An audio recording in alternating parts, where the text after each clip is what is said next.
ഒരു വശത്ത് ക്രിസ്മസ് ആഘോഷങ്ങൾ നടക്കുന്നു, പ്രധാനമന്ത്രി അതിൽ പങ്കുചേരുന്നു. പക്ഷേ മറുഭാഗത്ത് ക്രൈസ്തവർക്കെതിരെ രാജ്യമെമ്പാടും വലിയ തോതിൽ അതിക്രമങ്ങൾ നടക്കുന്നു. അതിനെതിരെ ഒരു വാക്കുപോലും പ്രധാനമന്ത്രി പറയാൻ തയ്യാറാകുന്നില്ല എന്ന ഒരു ദുഃഖകരമായ ഇരട്ടത്താപ്പ് നമ്മുടെ മുന്നിൽ നിൽക്കുകയാണ്. ശക്തമായ നിലപാട് കേരളത്തിൽ മുഖ്യമന്ത്രി പിണറായി വിജയൻ സ്വീകരിക്കുന്നു. ഒപ്പം തന്നെ വിവിധ പിതാക്കന്മാരടക്കം സ്വീകരിക്കുന്നു. നമ്മളിപ്പോൾ കണ്ടതാണ്. ഷീജ തിരുവനന്തപുരത്ത് നമ്മളോടൊപ്പം ചേരുകയാണ് വാർത്തയുടെ സമഗ്രമായ വിവരങ്ങളുമായി. ഷീജ, അതായത് ഒരു വശത്ത് പ്രധാനമന്ത്രി ക്രിസ്മസ് ആഘോഷങ്ങളിൽ പങ്കുചേരുന്നു, പക്ഷേ മറുഭാഗത്ത് ക്രൈസ്തവർക്ക് നേരെ ഉണ്ടാകുന്ന അതിക്രമങ്ങളിൽ മിണ്ടാതിരിക്കുന്നു, മൗനം പാലിക്കുന്നു. ശക്തമായ വിമർശനം കേരളത്തിലടക്കമുണ്ടായ സംഘപരിവാർ നീക്കങ്ങളിൽ മുഖ്യമന്ത്രി പിണറായി വിജയൻ പറയുകയാണ്. ഇത്തരത്തിലുള്ളവരെ സമൂഹത്തിന് പുറത്തു നിർത്തി ഒരുമയോടെ നമ്മൾ ക്രിസ്മസ് ആഘോഷിക്കണം. ഇവരെ പോലുള്ളവർക്ക് സമൂഹത്തിൻ്റെ പുറത്തായിരിക്കണം സ്ഥാനം എന്നത് കേരളത്തിൻ്റെ പൊതുസമൂഹം ഉറപ്പിക്കണമെന്നാണ് മുഖ്യമന്ത്രി പറഞ്ഞു വെക്കുന്നത് ഈ ക്രിസ്മസ് ദിനത്തിൻ്റെ തൊട്ടുതലേന്ന്.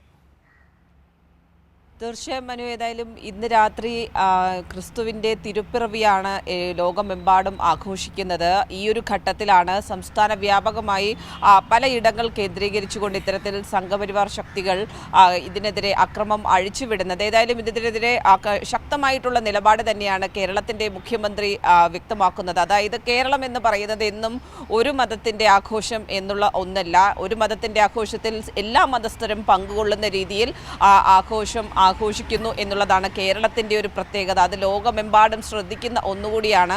അതിനെ തകർക്കുവാൻ വേണ്ടിയാണ് ഇത്തരത്തിലുള്ള ചില വർഗീയ ശക്തികൾ ശ്രമിക്കുന്നത്. അപ്പോൾ അതിനെ ചെറുത്തു തോൽപ്പിക്കുക തന്നെ വേണം. ഇത്തരത്തിലുള്ള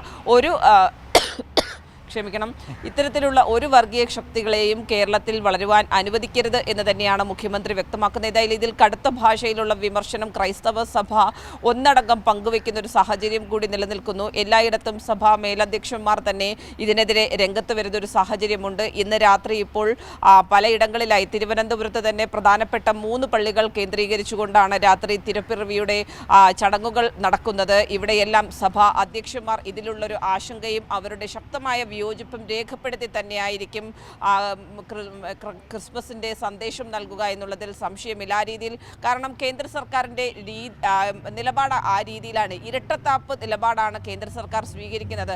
മനു നേരത്തെ സൂചിപ്പിച്ചതുപോലെ തന്നെ അവിടെ ക്രിസ്മസ് ആഘോഷങ്ങളിൽ പങ്കെടുക്കുമ്പോൾ മറ്റിടങ്ങളിൽ ക്രൈസ്തവരുടെ ഈ ആഘോഷങ്ങൾ അതിന് നേരെ അക്രമം അഴിച്ചുവിടുന്ന ഒരു രീതി, അത് ഒരു തരത്തിലും അംഗീകരിക്കാൻ കഴിയാത്ത തരത്തിലുള്ള ഒരു ഇരട്ടത്താപ്പ് നിലപാട് തന്നെയാണ് ഈ വിഷയത്തിൽ ബിജെപി സ്വീകരിക്കുന്നത്. തീർച്ചയായും അത് വളരെ പ്രധാനപ്പെട്ടതാണ്. ഷീജ ഇപ്പോൾ പറഞ്ഞതുപോലെ ഇന്നിപ്പോൾ വൈകുന്നേരത്തെ തിരുപ്പിറവിയുടെ ക്രിസ്മസ് സന്ദേശങ്ങളിൽ സഭാ നേതൃത്വം, പിതാക്കന്മാർ അത് തുറന്നു പറയുമോ എന്നതാണ് നമ്മൾ കാത്തിരിക്കുന്ന ഒരു പ്രധാനപ്പെട്ട കാര്യം. അതങ്ങനെ നിൽക്കുമ്പോൾ തന്നെ പ്രധാനമന്ത്രിയുടെ കഴിഞ്ഞ ദിവസത്തെ ഈ CBCI മെത്രാന്മാരുമായിട്ടുള്ള ക്രിസ്മസ് വിരുന്ന് നമ്മുടെ മുൻപിലുണ്ട്. ആ ക്രിസ്മസ് വിരുന്നിൽ ബംഗ്ലാദേശിലെയും ശ്രീലങ്കയിലെയും ഒക്കെ ക്രൈസ്തവ സമൂഹം നേരിടുന്ന വലിയ ആപത്തുകളെക്കുറിച്ച് പ്രധാനമന്ത്രി സംസാരിക്കുകയുണ്ടായി. പക്ഷേ ക്രിസ്മസ് വിളക്കുകൾ അണഞ്ഞുപോയ മണിപ്പൂരിനെക്കുറിച്ച് ഒരക്ഷരം പോലും മിണ്ടിയിട്ടില്ല.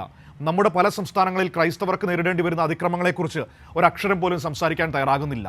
അപ്പോൾ ആ നിലപാട് എങ്ങനെ അംഗീകരിക്കപ്പെടും, അതല്ലെങ്കിൽ ആ നിലപാടിനോട് എങ്ങനെ ചേർന്ന് നിൽക്കാൻ നമുക്ക് പറ്റും എന്നതാണ് ഈ ക്രിസ്മസ് കാലത്തെ ഏറ്റവും പ്രധാനപ്പെട്ട ചോദ്യങ്ങളിലൊന്ന്.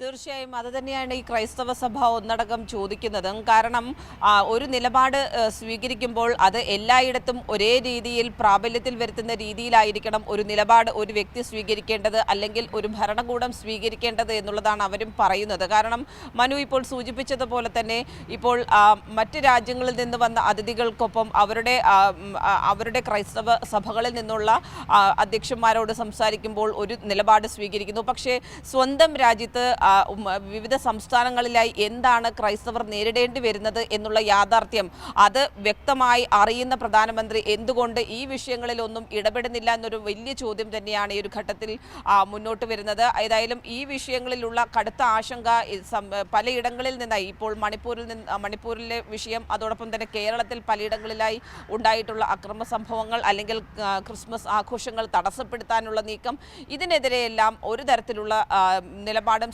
സ്വീകരിക്കുന്നില്ല. ഇതിനെതിരെ പ്രതികരിക്കേണ്ട പ്രധാനമന്ത്രി പക്ഷേ ഇതിലൊക്കെ മൗനം സ്വീകരിക്കുന്നു. പക്ഷേ പുറത്തുനിന്നും രാജ്യത്തിന് പുറത്തുനിന്നും വരുന്ന അതിഥികൾക്ക് അവരുടെ വിഷയങ്ങളിലുള്ള ഒരു നിലപാട് പറയുമ്പോൾ അത് കേരളത്തിന് അല്ലെങ്കിൽ സ്വന്തം രാജ്യത്തിന് അത് ഏത് രീതിയിൽ പ്രാബല്യത്തിൽ വരുത്തുന്നു എന്നത് ചിന്തിക്കേണ്ടേ എന്നുള്ളത് തന്നെയാണ് ക്രൈസ്തവ സമൂഹം പങ്കുവയ്ക്കുന്ന ആശങ്ക. അതിൽ വലിയ തോതിലുള്ള വിയോജിപ്പും കടുത്ത അതൃപ്തിയും വിമർശനവും തന്നെയാണ് ഉയർന്നു വരുന്നത്. അതിപ്പോൾ കേരളത്തിൽ നിന്ന് മാത്രമല്ല, പലയിടങ്ങളിൽ എവിടെയൊക്കെയാണോ ക്രൈസ്തവർ ഇത്തരത്തിലുള്ള അനീതിക്ക് ഇടയാകുന്നത് അവിടങ്ങളിലെല്ലാം ഇത്തരത്തിലുള്ള സ്വരങ്ങൾ ഉയർന്നു വരുന്നു എന്നുള്ളത് തന്നെയാണ് ഈ ഒരു ക്രിസ്മസ് ദിനത്തിലെ തലേന്നെത്തി നിൽക്കുമ്പോൾ നമുക്ക് പറയാനുള്ളത്. ഏതായാലും അത് വലിയ തോതിൽ കൂടി വരുന്നൊരു സാഹചര്യം രാജ്യത്ത് നിലനിൽക്കുന്നു എന്നുള്ളത് തന്നെയാണ് ഇപ്പോൾ നമ്മൾ നേരിട്ടുകൊണ്ടിരിക്കുന്നതും. മനു, ശരി ഷീജ, ഏതായാലും ആശങ്കാജനകമായ ഒരു സാഹചര്യം ആ രീതിയിൽ ക്രൈസ്തവർക്ക് നേരെ രാജ്യത്തിന്റെ പല ഭാഗങ്ങളിൽ നിന്നും സംഘപരിവാറിന്റെ ഭാഗത്തു നിന്നും ഉണ്ടാകുന്നു. വലിയ അതിക്രമം നേരിടേണ്ടി വരുന്ന സാഹചര്യം നമ്മുടെ കേരളത്തിലടക്കം സംഘപരിവാർ ആ രീതിയിൽ ക്രൈസ്തവ സമൂഹത്തോട് ചെയ്യാൻ ശ്രമിച്ചു. പക്ഷേ ആ പരിപ്പ് ഇവിടെ വേവില്ല എന്ന് നമുക്ക് ഉറപ്പിക്കാം. കാരണം അത് ചെയ്യാൻ ശ്രമിച്ചവർ ഇന്ന് അഴിയെണ്ണുകയാണ് എന്നതാണ് അതിൻ്റെ ഏറ്റവും പ്രധാനപ്പെട്ട കാര്യം. പക്ഷേ മറ്റിടങ്ങളിൽ അങ്ങനെയല്ല സാഹചര്യം. നമുക്കത് വ്യക്തമായിട്ട് അറിയാവുന്നതാണ്. വടക്കോട്ട് പോയി കഴിഞ്ഞാൽ സാഹചര്യം വളരെ ഗൗരവതരമാണ്. അവിടെ ക്രിസ്തുമസ് ആഘോഷങ്ങൾ തടയാൻ ശ്രമിക്കുന്നു, സുവിശേഷ ചിന്തകരെ തടയാൻ ശ്രമിക്കുന്നു, അതിക്രമങ്ങൾ നേരിടേണ്ടി വരുന്ന സാഹചര്യം ഇതൊക്കെ ഉണ്ടാകുന്നു. പക്ഷേ സംരക്ഷിക്കേണ്ടവർ മൗനം പാലിക്കുകയും അതിന് കണ്ണടച്ചു കൊടുക്കുകയും ചെയ്യുന്നതാണ് അവിടങ്ങളിലൊക്കെ നമുക്ക് കാണാൻ കഴിയുന്നത്. കേരളം അതിൽ നിന്ന് വേറിട്ട് നിൽക്കുകയും ചെയ്യുന്നു.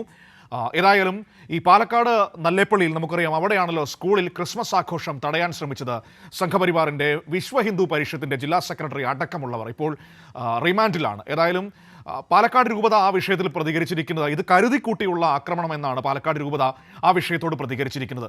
ക്രൈസ്തവ സമൂഹത്തിന് നേരെയുള്ള വെല്ലുവിളിയാണ് ഈ സംഭവമെന്നും ശക്തമായ നടപടി സർക്കാർ സ്വീകരിക്കണമെന്നും സഭ പറഞ്ഞിരിക്കുകയാണ്. അഭിജിത്ത് നമ്മളോടൊപ്പം പാലക്കാട് നിന്ന് ഉണ്ട് വാർത്തയുടെ സമഗ്രമായ വിവരങ്ങളുമായി. അഭിജിത്ത്, അതായത് കഴിഞ്ഞ ദിവസമാണ് നമ്മൾ കണ്ടത് ഈ നല്ലേപ്പള്ളിയിൽ സ്കൂളിൽ കാരൽ തടയാൻ ശ്രമിക്കുന്ന VHP പ്രവർത്തകരെ നമ്മൾ കാണുന്നത്. പിന്നീട് പോലീസ് ശക്തമായ നടപടി സ്വീകരിക്കുന്നു. DYFI അടക്കം സൗഹൃദ കരോളുമായി രംഗത്ത് വന്നുകൊണ്ട് നാടിൻ്റെ ഐക്യം അവരോട് പ്രകടിപ്പിക്കുകയാണ്, അവിടുത്തെ ആ കുഞ്ഞുങ്ങളോട് പ്രകടിപ്പിക്കുകയാണ്.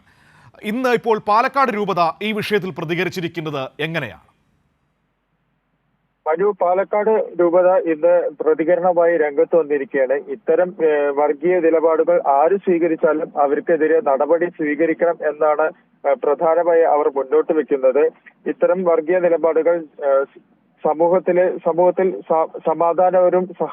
സമാധാനപരമായിട്ടുള്ള നടത്തിപ്പിന് അല്ലെങ്കിൽ ആ മുന്നോട്ട് പോക്കിന് എതിര് നിൽക്കുന്നു. രണ്ട് സംഭവം, ഇന്നലത്തെ സ്കൂളിലെ പുൽക്കൂട് തകർത്തമായ സംഭവം, അതുപോലെ തന്നെ നല്ലേപ്പള്ളി സ്കൂളിലെ സംഭവം ക്രൈസ്തവർക്ക് നേരെയുള്ള കരുതിക്കൂട്ടിയുള്ള ആക്രമണവും വെല്ലുവിളിയും ആണ് എന്നാണ് രൂപത പറയുന്നത്. സമൂഹത്തിലെ മതസൗഹാർദ്ദം നിലനിർത്തുന്ന ആവശ്യമായ നടപടികൾ സർക്കാർ സ്വീകരിക്കണമെന്നും രൂപത ആവശ്യപ്പെടുന്നു. മനു.